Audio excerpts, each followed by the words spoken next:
بیشترین مرز در پایدار خواهد بود. ادعا میتونیم بکنیم که آقای علی حدادی جمهوری آذربایجان خب بالاخره هم مذهب ما هستن، هم دین ما هستن و جمهوری ارمنستان هم خب طبیعتاً همسایه ما محسوب میشه.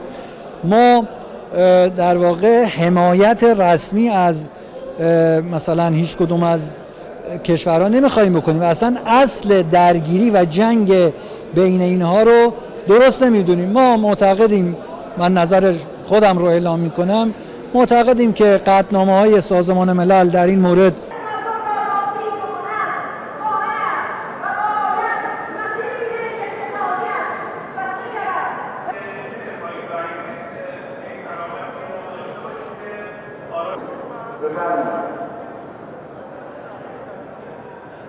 قطعنامه‌های سازمان ملل در این زمینه به نظر من روشن هستند.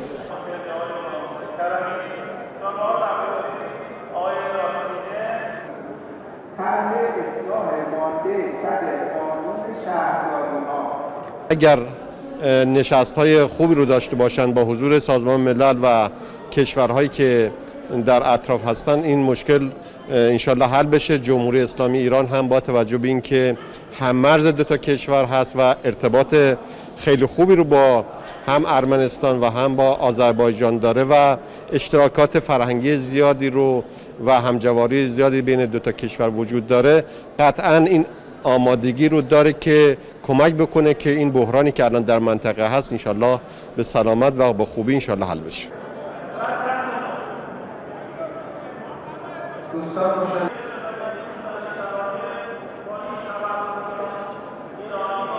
سازمان‌های بین‌المللی و یه هیئتی متشکل از کشورهای متخاصم و کشورهای بی‌طرفی که هم مرز با این قره باغ هستن میتونن راهکار مناسبی رو در نظر بگیرن. هر کسی غیر از کشورهای خودشون در این موضوع بخواد دخالت بکنه، قطعاً آتش جنگ رو شعله‌ورتر میکنه.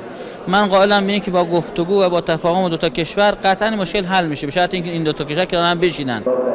تذکر جناب آقای غلامعلی روساری نماینده